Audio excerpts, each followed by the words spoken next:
ये explain story एक horror कर्स movie पर है और मुझे यकीन है ये स्टोरी आपको पसंद आएगी। स्टोरी पे चलने से पहले इस चैनल को सब्सक्राइब और बेल आइकन को ऑन कर दें। तो चलते हैं अपनी स्टोरी की तरफ। मूवी की स्टार्टिंग में मैक्सिको का एक सीन दिखाया जाता है जहाँ पे साल 1673 है। यहाँ एक फैमिली को हंसते खेलते दिखाया गया है। फिर अगले सीन में हमें एक बच्चे को दिखाया जाता है जो अपनी माँ को ढूंढ रहा होता है और वो एक नदी के पास चला जाता है अपनी माँ को ढूंढते ढूंढते। वो उस नदी पर पहुँच के देखता है कि उसकी माँ उसके भाई को डुबो कर मार रही है। बच्चा वो देखकर काफी डर जाता है और वहाँ से भागने लगता है, लेकिन उसकी माँ उसका पीछा करके उसको पकड़ के आखिरकार ले ही जाती है। इसके बाद हमें 1973 का साल दिखाया गया है लॉस एंजलिस में। यहाँ हमें एक एना नाम की औरत दिखाई गई है जो अपने दो बच्चे स्मैंथा और क्रिस के साथ रह रही होती है। वो अपनी लाइफ को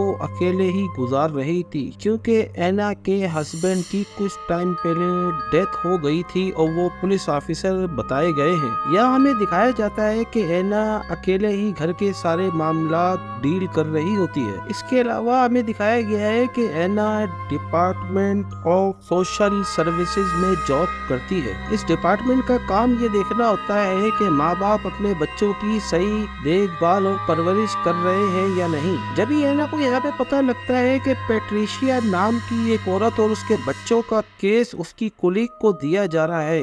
ये एक ऐसा केस था जो काफी अरसे से एना डील कर रही थी और एना को ये चीज पसंद नहीं आती। यहाँ एना का बॉस एना को समझाता है कि तुम्हारे ऊपर काम का प्रेशर पहले ही ज्यादा है और वो बोलता है कि तुम्हें अपने बच्चों का ख्याल अकेले ही रखना होता है और यही वजह है कि ये केस मैं तुम्हारे अलावा किसी और को दे रहा हूँ। मगर फिर भी एना इस बात पर एग्री नहीं होती। वो बोलती है कि मैं पेट्रिशिया को अच्छी तरह से जानती हूँ, मैं इस केस को आराम से डील कर लूंगी। एना यह बताती है कि पेट्रिशिया के बच्चों को मैंने अपनी आंखों के सामने बड़ा होते देखा है। एना अपने बॉस को बोलती है कि मेरे अलावा ये केस कोई भी अच्छे तरीके से डील नहीं कर सकता। फिर एना का बॉस इस बात पे एग्री हो जाता है उसको केस देने के लिए। यहाँ पेट्रिशिया के बच्चों के स्कूल से कॉल आती है कि उसके बच्चे स्कूल नहीं आ रहे, जिस पर एना का बॉस एना को बोलता है कि तुम अकेले मत जाना, पुलिस ऑफिसर को अपने साथ लेकर जाना।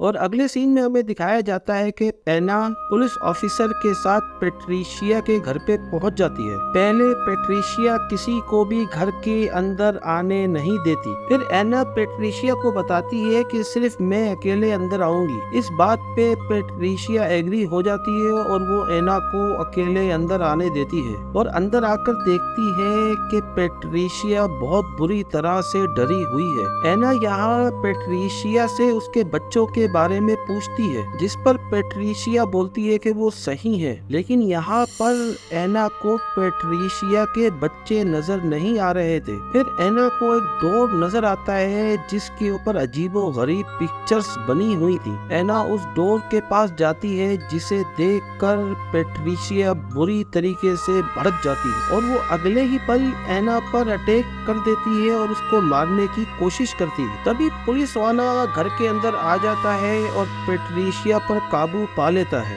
इसी दौरान एना ने पेट्रिशिया के गले में से की निकाल ली थी। पेट्रिशिया एना को बोलती है कि गलती से भी उस डोर को ओपन मत करना, लेकिन यहाँ एना दरवाजा खोल देती है। डोर खोल के वो अंदर देखती है तो वहाँ पर पेट्रिशिया के दोनों बच्चे मौजूद थे। वो देखती है कि पेट्रिशिया के दोनों बच्चे डरे और सहमे हुए हैं और वो दोनों बच्चे एना को बोलते हैं कि दरवाजा बंद कर दो वरना वो हमें जान से मार देगी। एना को यहाँ पे ये बात बिल्कुल भी समझ में नहीं आती कि वो लालो रोना की बात कर रहे हैं। इसके बाद वो बच्चों को चाइल्ड सर्विस शेल्टर में भिजवा देती है। एना यहाँ देखती है कि उनके बच्चों के हाथों में जलने का निशान है, जिस पर बच्चे बोलते हैं कि ये उसने ही किया है। यहाँ पर भी एना को समझ में नहीं आता वो बच्चे किसके बारे में बात कर रहे हैं। इसके बाद एना अपने घर चली जाती है और रात के वक्त लालो रोना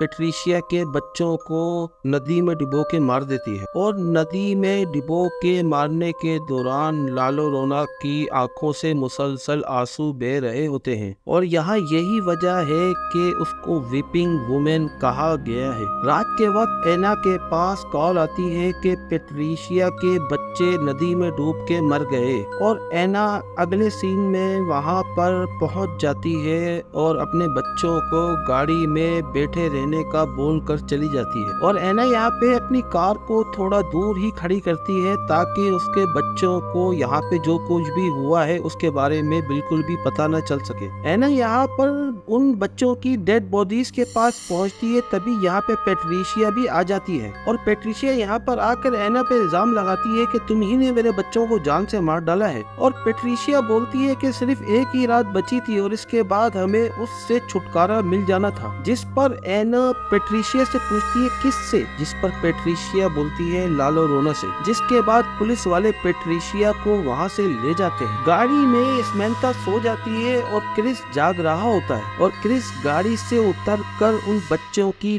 डेड बॉडीज को देखने जाता है और इसी दौरान क्रिस को वहाँ पर किसी के रोने की आवाज आती है। ये कोई और नहीं होती है, ये वही लालो रोना ही होती है जो कि क्रिस को अपने पास बुला रही होती है और फौरन वहाँ से गायब भी हो जाती है। फिर वो एकदम से क्रिस के पास आ जाती है और जबरदस्ती उसका हाथ पकड़ लेती है, जिससे यहाँ पर क्रिस का हाथ जल जाता है और यहाँ पर हमें दिखाया जाता है कि क्रिस के हाथों पर भी वही जलने के निशान आ जाते हैं जो पेट्रिशिया के बच्चों के हाथों पर मौजूद थे। यहाँ पर क्रिस काफी डर जाता है और गाड़ी में आके बैठ जाता है और अगले ही पल लालो रोना भी वहाँ पे ही पहुँच जाती है और क्रिस को डराना शुरू कर देती है। यहाँ पर हमें दिखाया जाता है कि लालो रोना गाड़ी के अंदर आने की कोशिश करती है और अगले ही पल यहाँ पे एना आ जाती है और उन बच्चों को लेकर घर चली जाती है। अगले दिन सुबह एना चर्च जाती है और वहाँ पर वो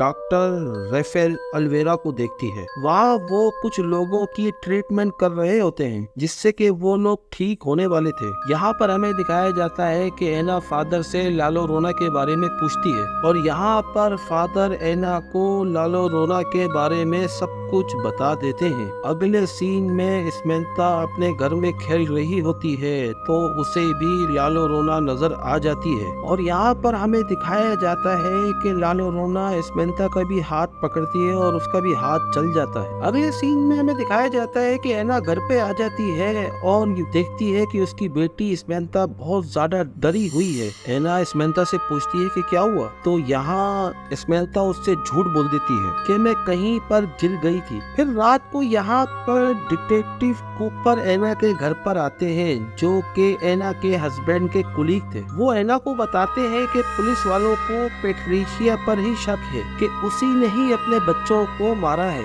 लेकिन गवाहों का कहना है कि पेट्रिशिया उस दिन पूरी रात चर्च में ही थी। वो एना को एक फाइल देते हैं ताकि वो पेट्रिशिया के बारे में पूरी मालूमात हासिल कर सके। दूसरी तरफ हमें डॉक्टर रेफेल को दिखाया जाता है जो पेट्रिशिया के घर में होते हैं और लालो रोना के आंसुओं को कलेक्ट कर रहे होते हैं। रात को एना पेट्रिशिया की फाइल देख रही होती है, तभी वहाँ पर उसको महसूस होता है कि उसके अलावा भी वहाँ पे कोई मौजूद है। वो जाकर देखती है तो क्रिस नींद में चल रहा होता है। तभी अचानक से घर का मेन डोर अपने आप खुल जाता है। ऐसे फील होता है कि जैसे कोई और मखलूक घर के अंदर दाखिल हो गई हो और वो क्रिस को उसके बेड पर सुला देती है और वो फिर स्मैंथा को देखती है। उसी पर वो देखती है कि पेट्रिशिया के फाइल के पेपर्स को कोई उठाकर जमीन पे फेंक देता है। तभी एना समझ जाती है कि घर में उनके अलावा कोई और भी है। तभी एना देखती है कि स्मैंथा के रूम में लालो रोना है। तभी एना कुछ नहीं कर सकती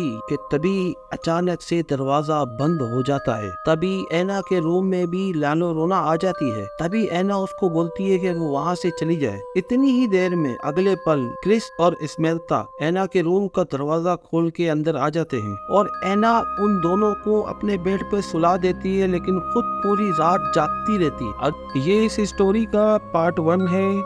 पार्ट 2 का लिंक आपको डिस्क्रिप्शन में मिल जाएगा। पार्ट 2 पे जाने से पहले इस वीडियो को लाइक, चैनल को सब्सक्राइब और इस वीडियो को अपने फ्रेंड्स तक शेयर करते जाइए। Thank you.